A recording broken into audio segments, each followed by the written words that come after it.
The biggest lie in personal branding is that it's about having the right look, the perfect brand, the cinematography, the color grade. The real answer is something that people never actually focus on. I've gone from 0 to millions of followers, and in this video, I want to break down the 6 psychological shifts that actually matter if you want to build a real brand. By the way, I put together a free evaluation that helps you go and find the bottleneck to building this kind of brand, right? And you can go and download it and learn about all of these 6 elements that I'm about to go and dive into after watching this full video. So let's get into it. Part 1, who you need to become.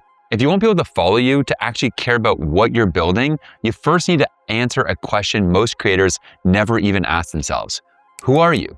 Not your job title, not your niche, not your content pillars. Who are you, really? I know that when I've opened up in my journey around having a government raid my first business, then exiting that for a life-changing sum, struggling with addiction, but then rising to that and building a systemized cash flowing business, then starting FounderOS, it's this journey, right? That's what you need to go and do too, because you want to attract the right kind of people, the ones who buy, the ones who refer, and the ones who stay. And it comes down to 3 elements. Element 1, your values and conviction. It took me an entire decade running 3 businesses to fully understand my own core values. I went through partnerships that didn't work. I hired people that felt off. I closed deals that looked great on paper and then completely drained me. And it wasn't until I went through all of that, the wins, the failures, the uncomfortable exits, that everything finally clicked. You know, when I was building FounderOS, I learned about something that Mark Benioff had done when he had started Salesforce. He made every single person on his team carry a note card with the company's mission, vision, and values on it. And that hit me hard, right? Because, you know, after building a couple companies, we had values that I think the team was, living, but they could have really been living it at a whole other degree. People joined, they brought their own energy, and over time, the company shaped itself around really whoever showed up. But there should be those underlying kind of codes of the culture, the values that never change and dictate how you operate. And so when I built FounderOS, I created this one-pager, who we are, what we stand for, and what we'll never tolerate, and what it really means to be on this team. That one-pager changed everything. New team members would join and they immediately understood who we are and what I value. 2 of my values that changed everything for me personally.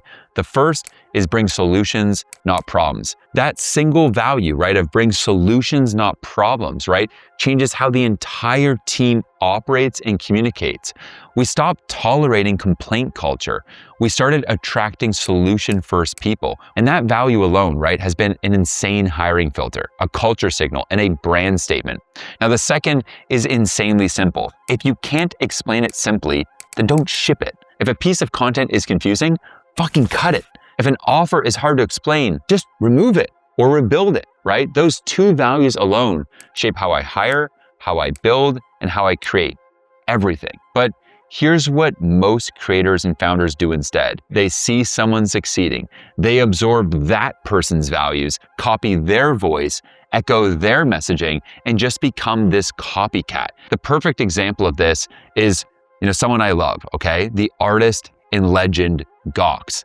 Gox's creativity seeps out through every frame he produces and has grown his personal brand by finding his edge, not someone else's, which has built him an insane audience and cult following. He didn't study what was working and then replicate it.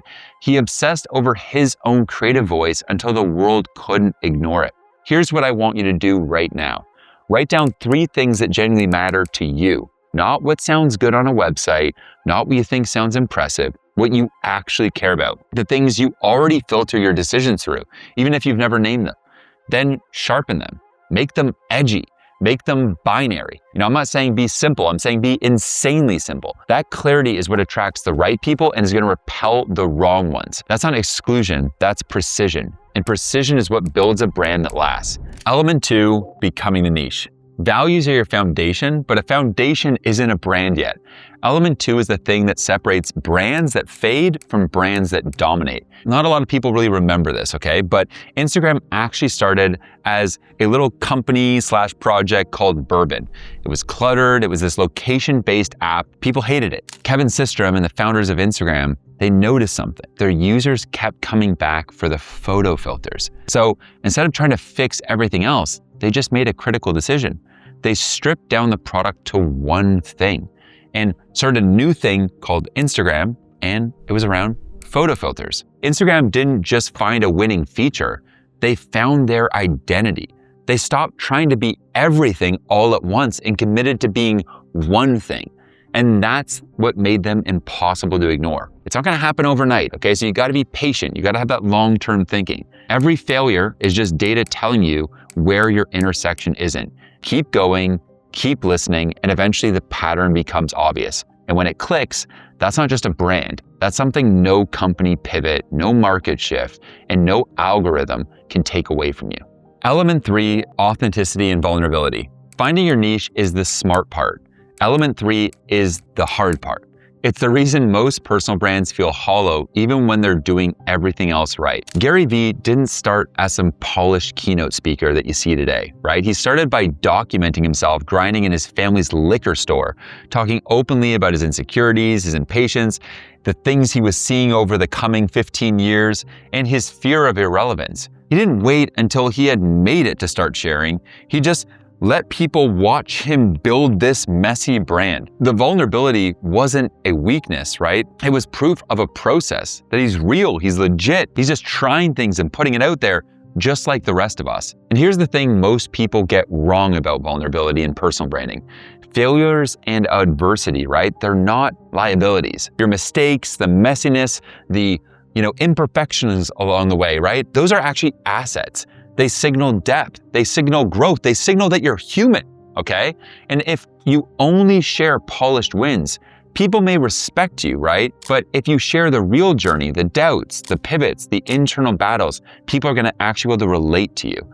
And in personal branding, relatability compounds faster than perfection ever will. Sometimes that can be, a consideration. What's most important is you, right? Your story, how you show up. And the fact that you might stutter here or there, or you may not know what to say perfectly, right? All of that just makes you human. People don't want to see the perfect version of you. They want to just get to know you. Ask 5 to 10 people who you know really well 2 questions. What do I do better than most people? And what do I care about more deeply than others? You're going to see patterns emerge, okay? Traits and strengths that you probably even overlooked. That's your authenticity signal. Build your content in your voice around that, not some polished persona you think people want to see. Because the brands that last, they're not manufactured, they're not perfect, they're built on truth. And as founders, we have an advantage here.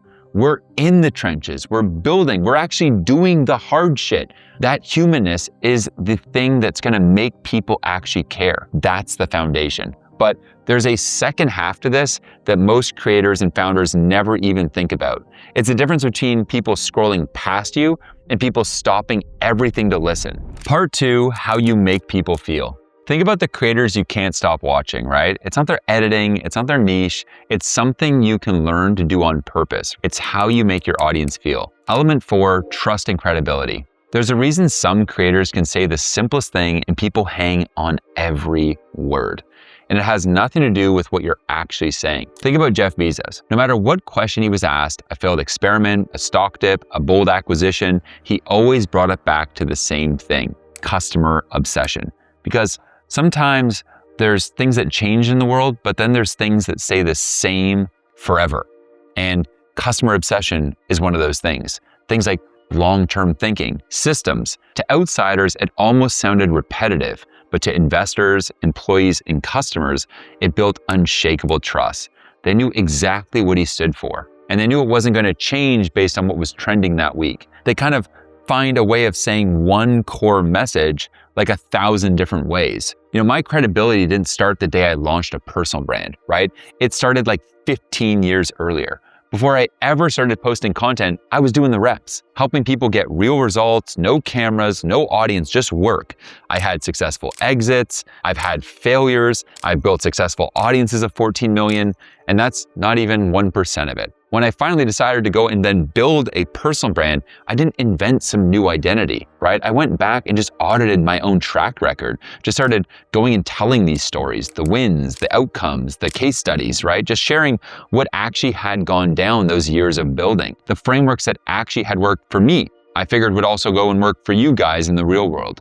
And that's the difference, right? I wasn't creating credibility. I was just documenting it and sharing my experience. Trust doesn't come from novelty, right? It comes from evidence. When you build your brand around proven experience, around something you've tested, refined, and then lived, your words are gonna actually carry weight, because credibility isn't created when you hit publish. It's created long before anyone's watching. Here's what I want you to go and do. Go pick a hill that you will die on. The idea, the perspective, the philosophy that defines you. Then say it 1,000 different ways through your content, your decisions, your product, your messaging, until people associate you with it automatically. And back it up. Audit what you actually know, what you've tested, what you've proven works. Audit the stories of the people that you've helped. Go and look at the case studies of the folks that you've served with your product or service. All of that is content gold. Stop chasing new tactics or viral formats. Just lean into what you already know is true and then just amplify it. When you do that, right, your audience won't just hear you, they're gonna believe you. And that trust becomes the foundation for every relationship, every opportunity, and every deal you wanna make. Element 5, aspiration and status. Credibility gets people to trust you, but the issue is that people trust a ton of different creators. And so aspiration and status is what makes you the one that can't be replaced. I'm not looking for you to go and show your Lambo. I'm not looking for you to go and have a briefcase of cash. That shit is fucking gross, okay? Think about Elon Musk, right? And his plan to go to Mars. On paper, it sounds insane. A single person trying to go to space, what the heck? Like, how's this ever gonna happen, right? Billions of dollars at risk, deadlines missed, rockets exploding, critics lining up to say, you're never gonna make this work. But here's the thing, right? He still hasn't made it to Mars, but it almost doesn't matter, because the audacity of that vision is what draws the right people to him. He committed relentlessly to this vision. He wasn't just building rockets, he was building belief. He's building a movement. He's building this following of folks that all want to get to this ambitious vision. Even if it takes a lifetime, they're down. He was showing people a future that they wanted to be a part of, even if it's impossible. That's the power of aspiration. People want to invest their attention, their time, and their energy in people who are chasing something bigger than themselves, right? We all want to be part of something that matters, right? We want to do work that matters. We want to accomplish our potential, and we want to be a part of something that is bigger than us. And so the vision itself can become the brand. And that's what makes millions of people want to follow Elon. When I think about the aspiration of my own brand, I want to do what Apple did for creatives in the 70s, what Nike did for athletes in the 80s, but for founders in the 2020s. Now for the final element, and the one that's going to go and make everything else stick. Element 6, connection and resonance. So standing out gets you notice, but connection and resonance is what makes people stay. Now, when I think about resonance, right, it's not just saying something to say it, it's saying it because it's a whole body yes, right? It's something that's aligned with your mind, your heart, and your soul. The kind of thing that's deeply true to you. And when you talk about stuff like that, right, when I talk about the ability to be able to walk and disappear from your business for 30 days and come back to a business that's even better, stronger, more profitable, the peace of mind that comes with that, right? You can maybe feel how passionate I am about living that myself and being able to unlock that for thousands of other founders. That passion, right? That emotion behind it, you can tell it's aligned, right? And there's resonance there. It's the one thing you can absolutely not shortcut when you're building your brand. I'm obsessed with Eric Grankvist, a Swedish YouTuber who spends weeks building traditional off-grid log cabins entirely by hand. Think about this for a second. No flashy effects, no trending challenges, no clickbait bullshit, right? Just one guy, a pile of logs, and a dream of creating something that's real. Why would anyone want to watch that? And yet, millions do. Because here's the thing too, right? There's like 8 billion people in the world. And so there's enough room on the internet for your own little corner of it. It's not the spectacle that's gonna keep people hooked, right? It's the connection. His audience sees that process, that aspirational sense of living, the joy of creating, the struggle that he's going through, and the satisfaction of seeing it all paying off over time, right? That's why people stick around for years. Here's the thing most people get wrong. They treat their audience like numbers, metrics, likes, engagement, subscribers. Fuck all that shit.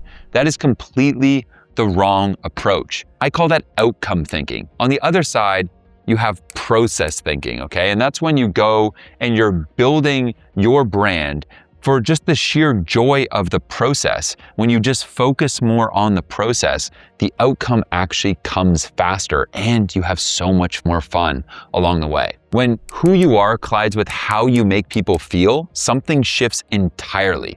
You stop being just another creator and you become someone people trust. Talk to your audience, ask them real questions. Let what excites you be the thing that guides you in everything that you create. Do that, and you won't just build a personal brand, you're gonna build an amazing legacy.